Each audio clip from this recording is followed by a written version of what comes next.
성령으로 충만한 성도. 예레미야 13장 1절에서 14절 말씀. 여호와께서 이와 같이 내게 이르시되 너는 가서 뱃띠를 사서 내 허리에 띠고 물에 적시지 말라 하시기로 내가 여호와의 말씀대로 띠를 사서 내 허리에 띠니라.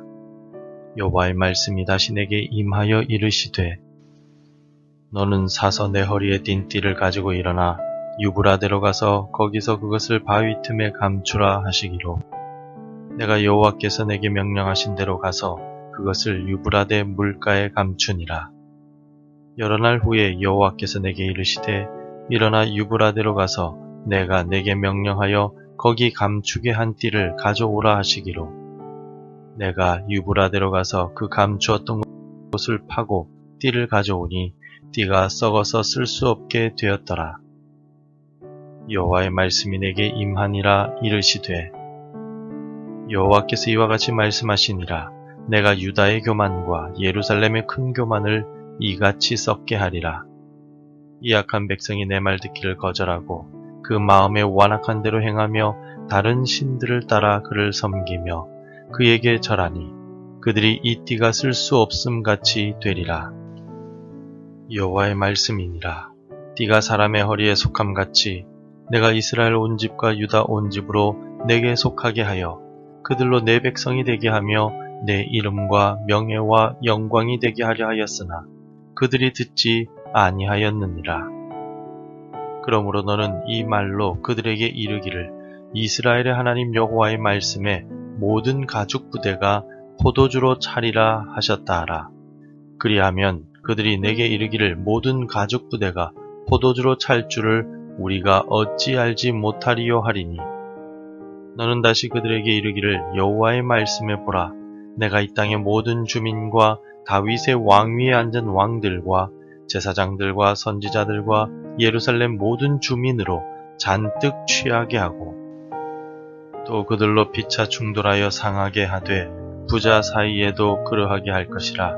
내가 그들을 불쌍히 여기지 아니하며 사랑하지 아니하며 아끼지 아니하고 멸하리라 하셨다 하라. 여호와의 말씀이니라. 요즘처럼 덥고 습한 날씨에는 음식이 금방 상하곤 합니다. 아침에 새롭게 한 음식이라도 중간에 데우거나 냉장고에 넣지 않으면 상해서 먹지 못하고 버려야만 합니다. 상했는지 모르고 혹은 아깝다고 먹으면 배탈이 날 수 있으므로 상한 음식을 조심해야만 합니다. 상한 음식을 먹을 수 없는 것과 같이 하나님께서 주신 사명을 감당하지 못하고 썩어버린 남유다 역시 하나님께서 사용하실 수가 없게 되었습니다. 오늘 본문을 통해 하나님께서는 썩어버린 배띠와 가죽 부대에 가득 찬 포도주의 비유를 통하여 남유다의 죄악을 지적하셨습니다. 먼저 하나님께서는 예레미야에게 새로운 배띠를 사서 유브라데 강 근처에 가서 감추라고 말씀하셨습니다. 그리고 며칠 뒤에 배띠를 가져오라고 말씀하셨습니다. 하지만 배띠는 이미 썩어버렸습니다. 7절을 함께 읽어보겠습니다. 내가 유브라데로 가서 그 감추었던 곳을 파고 띠를 가져오니 띠가 썩어서 쓸 수 없게 되었더라. 썩어버린 배띠는 더 이상 허리에 묶어서 옷이 내려가지 않도록 할 수가 없습니다. 쓸모가 없어져 버린 것입니다. 이어서 하나님께서는 유다 백성들을 포도주가 가득 찬 가죽 부대로 비유하셨습니다.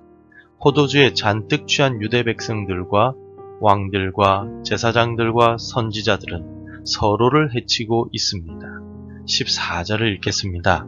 또 그들로 피차 충돌하여 상하게 하되 부자 사이에도 그러하게 할 것이라.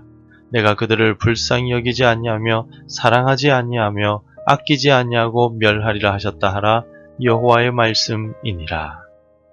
포도주에 취하듯 각종 우상에 취하고 세상 쾌락과 물질에 취하여 고주망태가 되어버린 남유다 백성들은 더 이상 하나님께서 주신 사명을 감당할 수 없는 상태가 되었습니다. 온전한 정신이 사라져버리고 하나님을 잊어버린 상태가 되고 말았습니다. 성도 여러분, 남유다는 썩어버려 쓸모없는 배띠와 같고 술에 취해 하나님을 잃어버린 백성이 되고 말았습니다. 이러한 상황이 남유다만의 상황일까요?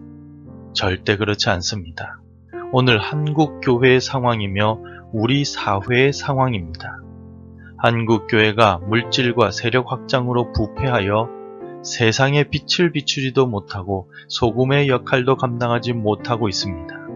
또 우리 사회는 음주운전으로 인하여 초등학생이 사망하고 어르신들이 생명을 잃었다는 보도가 연일 이어지고 있습니다. 많은 사람들이 한국교회를 보면서 하나님을 모독하는 행위를 서슴지 않습니다. 사명을 감당하지 못하는 한국교회들 때문입니다. 음주운전으로 가족을 잃은 사람들은 지금도 가슴을 치며 아파하고 눈물을 흘리고 있습니다. 그럼에도 불구하고 음주운전을 일삼은 사람들은 심각한 처벌을 받지 않는 것이 현실입니다. 더 큰 문제는 성도들도 불신자들과 별반 다르지 않다는 것입니다. 맛을 잃은 소금은 밖에 버려지고 사람들의 발에 밟힐 뿐입니다. 썩어버려 쓸모없는 성도들 역시 밖에 버려져 불신자들의 비난을 받으며 하나님의 영광을 가릴 뿐입니다. 그렇다면 하나님의 영광을 가리고 있는 한국교회의 현실과 술에 취해 비틀거리는 우리 사회를 바로잡고 하나님의 뜻을 이 땅에 이루려면 어떻게 해야 할까요? 우리가 깨어 있어야 합니다. 하나님께서 한국교회에 주신 사명, 우리 각자에게 주신 사명을 다시 기억하고 감당해야 합니다. 우리가 사명을 감당함으로써 하나님께 영광을 올려드려야만 한다는 것입니다. 11절을 함께 읽겠습니다. 여호와의 말씀이니라 띠가 사람의 허리에 속함같이 내가 이스라엘 온 집과 유다 온 집으로 내게 속하게 하여 그들로 내 백성이 되게 하며 내 이름과 명예와 영광이 되게 하려 하였으나 그들이 듣지 아니하였느니라. 우리의 사명이자 우리의 존재의 목적은 하나님의 이름과 명예와 영광이 되는 것입니다. 우리를 통하여 하나님의 영광이 세상에 드러나게 해야 합니다. 세상의 즐거움과 물질에 취한 우리의 마음을 깨우고 일어나야 한다는 것입니다. 술이 아니라 성령에 취하여 살아가야 합니다. 사도 바울은 에베소 교회 성도들에게 이렇게 말한 바가 있습니다. 술 취하지 말라. 이는 방탕한 것이니 오직 성령으로 충만함을 받으라. 성령님께 사로잡혀 올바른 믿음을 지키고 정직하고 바르고 거룩하게 살아가야 합니다. 오늘 나는 가정에서, 직장에서, 이웃사회 속에서 어떻게 하면 하나님의 영광을 나타낼 수 있을까요? 성령님께서 가르쳐 주시고 인도해달라고 간구하는 새벽 시간이 되시길 바랍니다. 기도하겠습니다. 전능하신 하나님 아버지, 오늘 우리의 모습은 하나님께 영광을 나타내지 못하고 세상의 즐거움과 물질의 쾌락에 빠져 있음을 고백합니다. 하지만 오늘 말씀을 통하여 우리가 깨어 기도하며 성령님께 사로잡혀 살아가기를 원합니다. 나를 통하여 하나님의 영광이 나타나고 복음이 전파될 수 있도록 쓸모 있는 성도가 되게 도와주옵소서. 예수님의 이름으로 기도드립니다. 아멘. 계속해서 함께 기도해 주시기 바랍니다. 성령님의 인도하심을 따라 살아가게 하소서. 우리 교회 교육부와 구역에 복을 내려주소서. 우리 가정의 자녀들을 인도하여 주옵소서. 복음 전해야 할 한 사람이 생각나게 하소서. 오늘도 말씀대로 살아가며 열매 맺는 하루가 되시기를 축복합니다.